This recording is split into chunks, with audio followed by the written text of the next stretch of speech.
अब देखिए जगत गुरु तत्वदर्शी संत रामपाल जी महाराज के मंगल प्रवचन।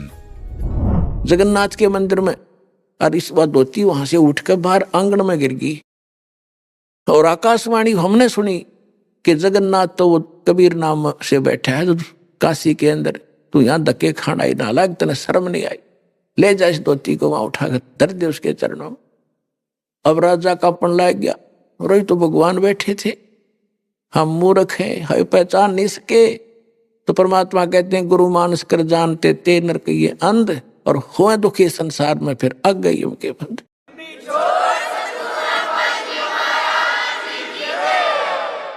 एक तीर से दो शिकार किए, वह मूर्ख गुरु की भगत परमात्मा घर बैठे और उस पत्थर मंदिर में जब धक्के खान गई। तो पुण्यात्मा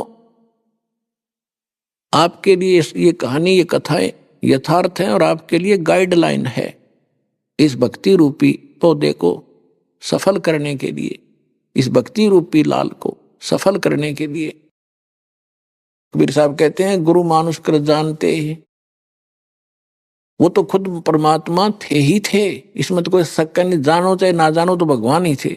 लेकिन इस समय के लिए परमात्मा ने इस दास के लिए वाणी बोली थी कि अपना दास भेजूंगा, अगर उसके प्रति जैसी आपकी श्रद्धा होगी वैसा ही आप आगे जाके व्यवहार करोगे। तो ये जो सच्चा ज्ञान और ये ज्ञान भगवान ही दे सकता है और भगवान के द्वारा उसका दास भेजा हुआ दे सकता, तीसरा इस पृथ्वी पर यू ज्ञान नहीं दे सकता, ना आज तक दिया ना दे सका। तो वो ज्ञान आज दास आपको वो गाइडलाइन बता रहा हूं जहां आप हवल होते हो और जिस कारण से आप इस भक्ति गेम में फेल हो जाते हो। अब क्या बताया परमात्मा ने कि गुरु गोविंद कर जानियो रहियो शब्द समाए, मिले जब दंडवत बंदगी नहीं पल पल ध्यान लगावे। गुरु को परमात्मा मानकर चलिएगा और उनके वचन पर पालन करते रहना, उनके द्वारा दिए गए शब्द यानी नाम का सिमरण करते रहना। जब गुरु जी मिले दंडवत बंदगी नहीं, फिर भी उनको 100 बार दिन में याद करें, इस प्रकार आपकी सफलता होगी। अन्यथा जैसे माता गर्भ को रखे यत्न बनाए, हेस लगे त छन होवे तेरी ऐसे भक्ति नसावे। ये मुश्किल से दाव लगे आपका, पहले तो ज्ञान समझ मान का को नहीं, जल्दी सी 100 तो खरपतवार पैदा होंगे, ये कैसे हो गया वो कैसे हो गया, ये सारी अग्रम अग्रम यो ज्ञान छोड़ दे नहीं, जब पढ़े गए सुने गए थे एक दिन सेट कर देगा सारी जो हमारे अंदर जो भरा हुआ था वो अज्ञान, वो धीरे धीरे साफ हो जाएगा, उसमें समय लगता है। और फिर आपको नाम मिल गए, सतनाम मिल गया, तो सार नाम का भी परमात्मा ने आदेश दे रखा, दास को खोल दे पिटारा, खजाना खोल दिया तुम्हारे लिए। जिसके लिए ऋषि महर्षि सिर पटक कर चले गए, शरीर गाल कर चले गए, ये रतन नहीं मिला जो आज आपके ऊपर सहमत धक्के तो खिला रहा परमात्मा आपको। आप कितनी अच्छी आत्मा हो इसका आइडिया आपको नहीं हो सकता, लेकिन इस जोरी को है। लाल की कीमत वो कितना कीमती होता है। तो आप उन आत्माओं में से हो, गोता मारूं स्वर्ग में अर्जा बैठू पाताल, कह कबीर ढूंढता फिर अपने हीरे मोती लाल। आपके लिए भटक रहा है, परमात्मा कहते मैं रोए तू सृष्टि को और ये सृष्टि रोए मोहे, गरीबदास इस योग को। अब समझ नहीं सकता कोई, ये तो भगवान भगवान करते। पर्वत पर्वत में फिरा कारण अपने राम, राम जैसे संत मिले जिन सारे सब काम यहां सरेंगे। मोक्ष भी आपका होगा, कंप्लीट मंत्र मिलेंगे और पूरा घर में भी सुख, शरीर में भी सुख, और जहाज में बैठ कर जाओगे। ये सत्कर्मा लेना, जब लगे रहे तो नियमित रहना।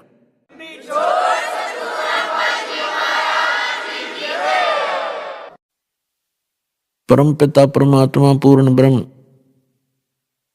सर्व सृष्टि रचनहार कबीर परमेश्वर जी की असीम रजा से आप सभी पुण्यात्माएं सत्संग सुनने के लिए उपस्थित हुए। सत्संग सुनने को उन्हीं पुण्यात्माओं को मिलता है जिनके ऊपर परमात्मा की एक विशेष रजा होती। अन्यथा ये इंसान कितना ही चतुर बना रहे, कितनी उसकी महिमा बनी हुई हो, कितना ही वो धनी हो, कितना ही वो राज्य पद पर उपस्थित हो, जब तक इस प्राणी को सत्संग नहीं मिलेगा, इसका मानव जीवन व्यर्थ है। तब तक ये केवल अपना पूर्व जन्म के किए हुए पुण्य और पापों का भोग ही भोग रहा होता है। भविष्य का उसके पास कोई भी विकल्प नहीं होता। जो मनुष्य जीवन का मुख्य उद्देश्य है उसका ज्ञान उसको नहीं हो पाता, जो प्राणी सत्संग में नहीं आता। प्रथम तो मानव शरीर बहुत ही दुर्लभ बताया है। सभी सदग्रंथों ने, सभी महापुरुषों ने और स्वयं परमेश्वर ने भी आकर हमें यही राय दी है, मानुष जन्म दुर्लभ है, ये मिले न बारंबार, तरवर से पत्ता टूट गिरे वो बोर न लगता डर। मानुष जन्म पाए कर जो नहीं रटे हरि नाम, जैसे कुआ जल बिना बनवाया क्या काम।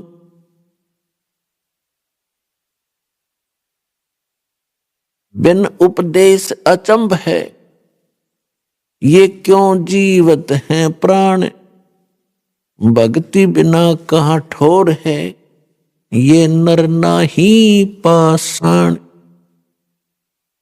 अगम निगम को खोज ले, बुद्धि विवेक विचार, उदय अस्त का राज मिले, तो बिन नाम बेगार। पृथ्वीपति चकवे गए, जिनके चक्र चलंत, ये रावण श्री खे कौन गिणे, ऐसे गए अनंत। सर्व सोने की लंका थी, वो रावण से रणधीरम, एक पलक में राज बिराजी, जम के पड़े जंजीरम। परमपिता परमात्मा अपने बच्चों को इस काल के जाल से निकालने के लिए, यथार्थ ज्ञान बताने के लिए वो स्वयं ही यहां आते हैं। और जब परमात्मा आते हैं तब तक हम इन काल के दूतों द्वारा अज्ञान के अंदर इतने ओतप्रोत कर दिए जाते हैं कि हम उस ज्ञान को सुनना भी पसंद नहीं करते।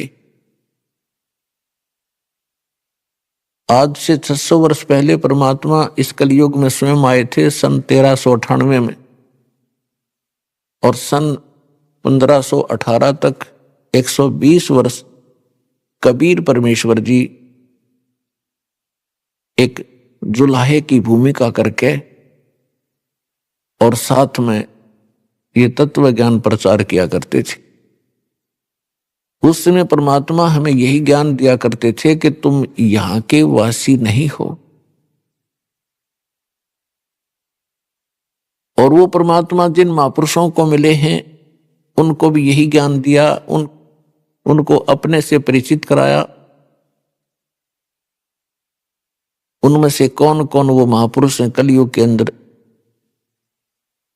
जो दास के नॉलेज में है, तो उन महापुरुषों को परिचित कराया अपने से। तो वो महापुरुष कौन कौन हैं? आदरणीय धर्मदास साहिब जी, आदरणीय मलुकदास साहिब जी, आदरणीय नानक देव साहिब जी, आदरणीय दादू साहिब जी, आदरणीय गरीबदास साहिब जी, गांव छुड़ानी, जिला झज्जर, हरियाणा वाले, आदरणीय गीसा दास साहिब जी, गांव खेकड़ा, जिला बागपत, उत्तर प्रदेश वाले, आदरणीय स्वामी रामानंद जी, काशी वाले। इन महापुरुषों को परमात्मा मिले और उन महापुरुषों ने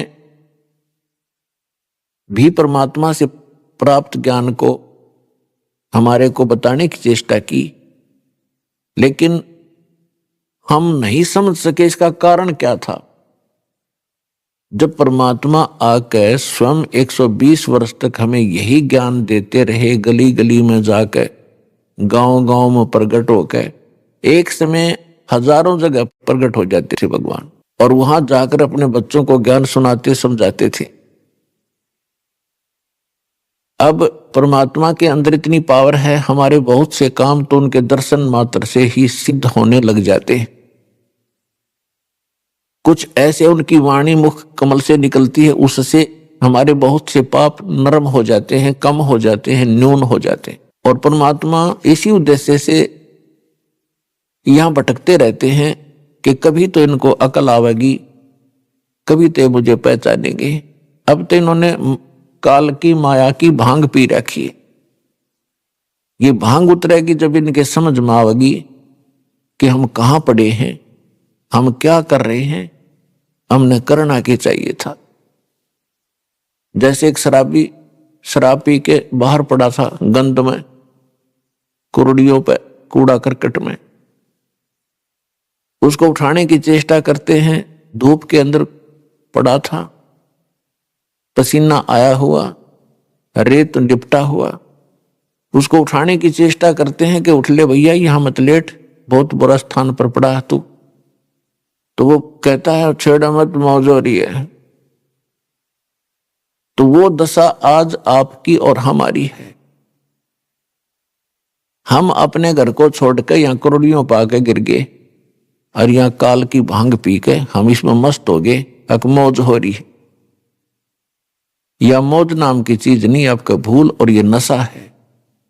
कबीर ये माया अटपटी, सब गट आण अड़ी, किस किस को समझाऊं या कुएं भांग पड़ी। तो परमात्मा इस भांग को उतारने के लिए आया करते थे। अपनी प्यारी आत्माओं को भी अपने से परिचित कराकर उनकी भी सेवा दी उनको कि तुम भी समझाओ अपने बहन भाइयों को, शायद इनकी भांग उतर जाए और ये पहचान ले मेरे को। पुणात्माओं, कितने दयालु है वो दाता। स्थान स्थान पर प्रकट होकर 600 वर्ष पहले एक दिन में हजारों प्लेस स्थानों पर प्रकट होकर ज्ञान दिया करते थे। परमात्मा के दर्शन से भी हमारे बहुत से पाप नाश होते हैं। कुछ पाप ऐसे हैं जो परमात्मा की इस वाणी के पाठ पठन और श्रवण से ही हमारे समाप्त होते हैं।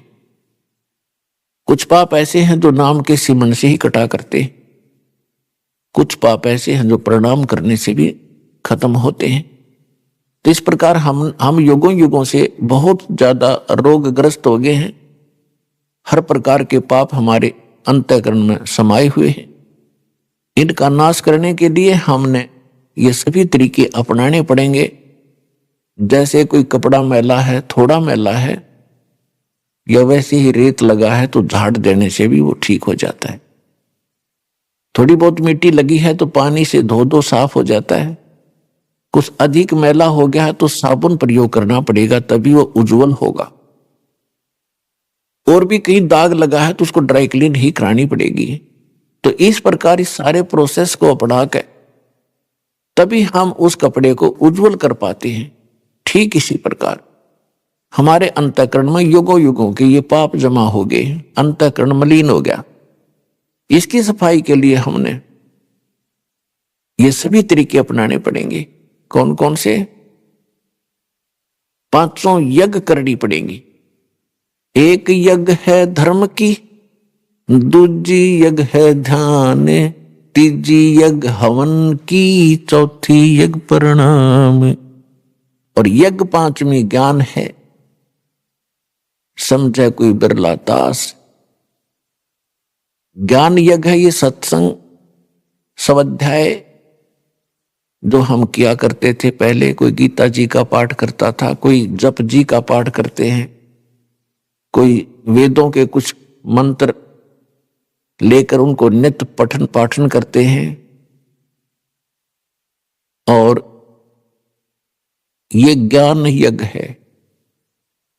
और मुसलमान भाई जो 5 वक्त की नमाज करते हैं, ये भी ज्ञान यज्ञ है। और साथ में वो सजदा करते हैं, ये भी परिणाम है। वो केवल 2 ही यज्ञों का फल प्राप्त करते हैं, लाभ प्राप्त करते हैं। और हमारे यहाँ अपने जैसे सिख धर्म के अंदर है भंडारा करते हैं, गुरु ग्रंथ साहिब जी को प्रणाम करते हैं और जपजी साहिब का पाठ करते हैं या गुरु ग्रंथ साहिब का पाठ करते हैं, ये 3 यज्ञों का लाभ उठाते हैं। और जो मंत्र जाप करते हैं वो मंत्र जब तक हम सही मंत्र नहीं हमें मिलेगा तो अन्य मंत्रों के जाप करने का वो लाभ नहीं होता। और अपने यहां जो हिंदू धर्म के अंदर हमारा कोई निश्चित अभी तक कोई ठिकाना नहीं था कि हनुमान जी का मंदिर दिखा, वहां माथा टेक दिया, प्रणाम कर दी। प्रणाम भी ठिकाना हो, यानी उस इष्ट को हो जो कुछ करण जोगा हो, तब उस पर प्रणाम यज्ञ का फल होता है। तो यहां पर जो वेदों के ज्ञाता थे, वेद पढ़ा करते थे, इन्होंने कुछ एक ने, जैसे हमारे घर घर में प्रत्येक के पहले एक जोत जला करती देसी घी की, वो हवन यज्ञ था। और अपना पाठ करते थे गीता जी का, तो वो ज्ञान यज्ञ था। यदि हम कोई अन्य पढ़ते थे, हनुमान चालीसा, गणेश जी की आरती या अन्य, तो वो ज्ञान यज्ञ नहीं था। तो ज्ञान यज्ञ वही होता है जो यथार्थ धर्म ग्रंथों से हम उसका अध्ययन करते हैं,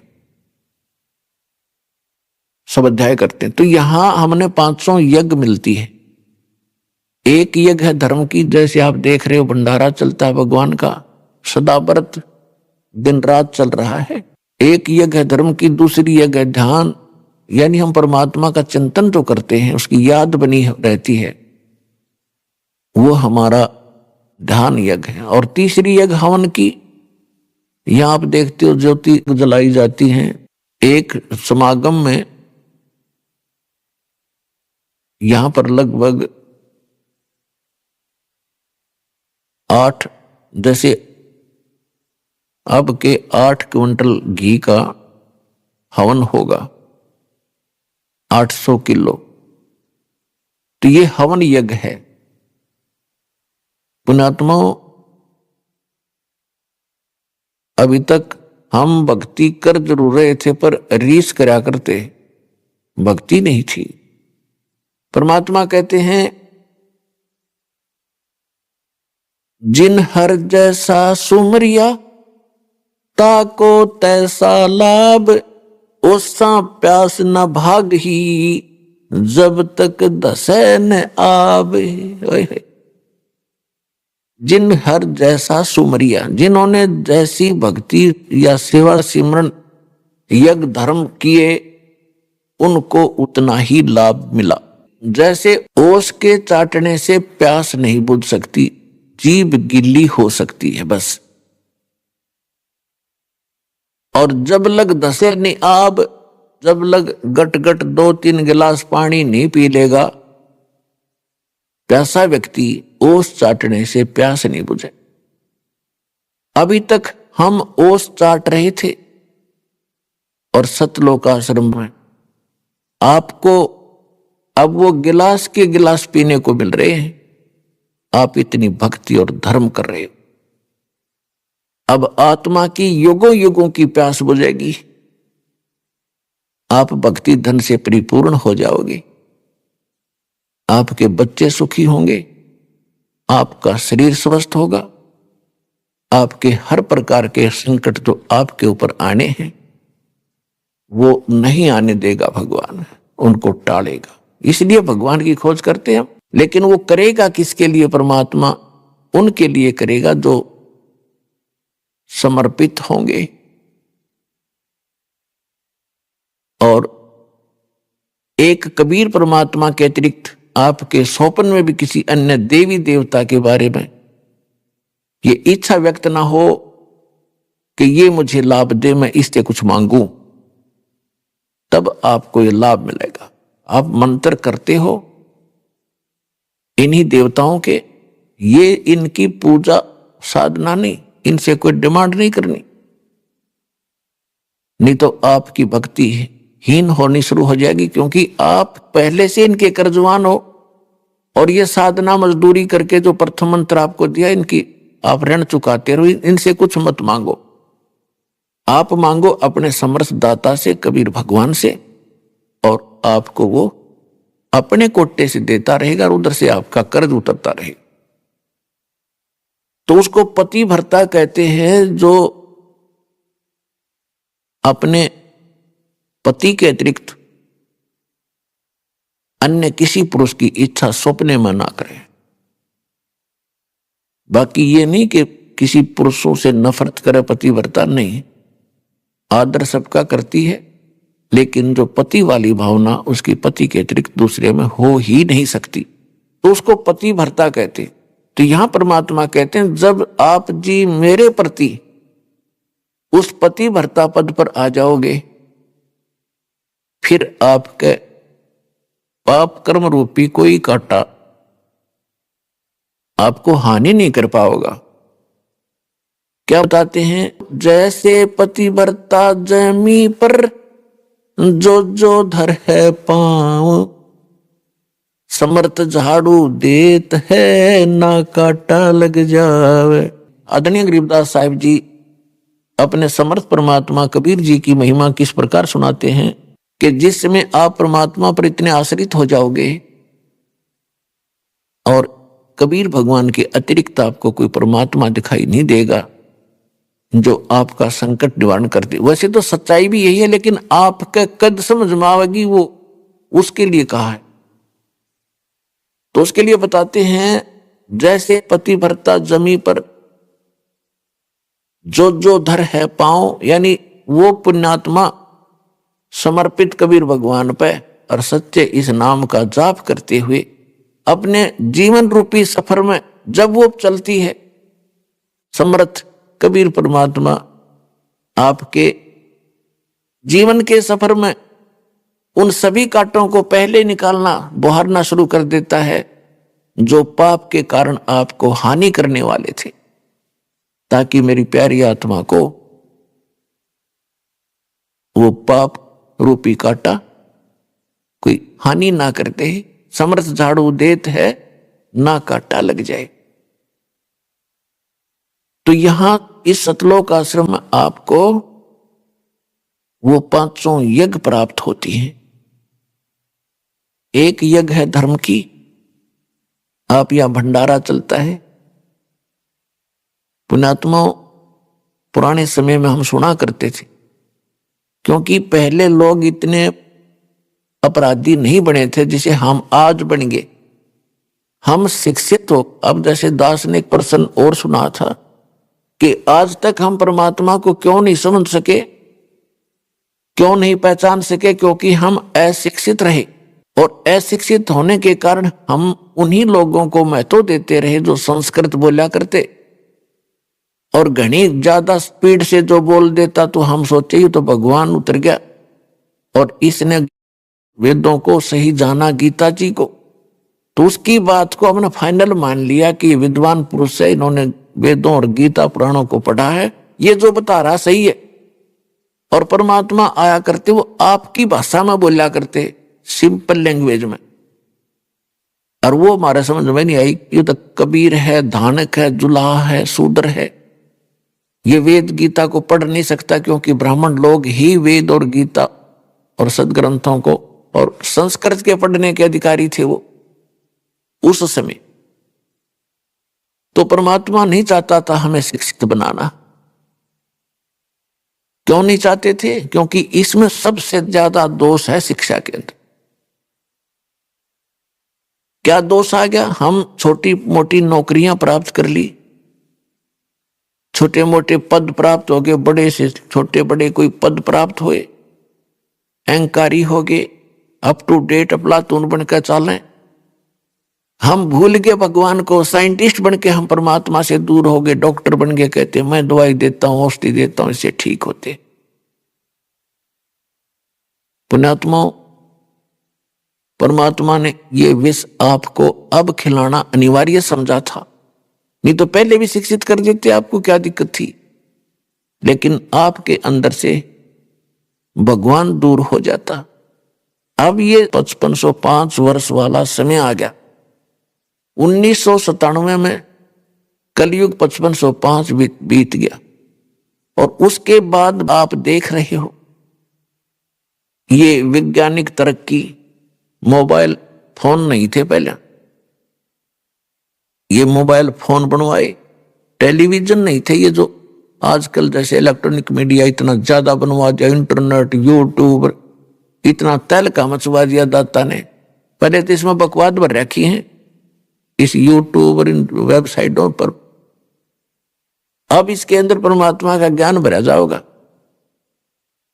घर बैठे बच्चे उसको पढ़ेंगे, सुनेंगे, समझेंगे और पहचान कर भगवान को भाग्य आएंगे। यदि पहले परमात्मा शिक्षित कर भी देता तो परमात्मा का जो वचन था कि 5505 वर्ष जब बीतेगा तब मैं अपने ज्ञान को ओपन करूंगा, तब तक मैंने सारा मंत्र सही भी पर ये छुपा रखे हैं, क्योंकि तब तक हम घने दुखी नहीं हुए थे। सतयुग त्रेता द्वापर में ये जीव दुखी नहीं होता, और जब तक ये दुखी नहीं होता भगवान नहीं चाहता। फॉर्मेलिटी तो आत्मा शुरू से ही करती आ रही है, क्योंकि ये भगवान की अंश है और परमात्मा के बिना ये रह नहीं सकती।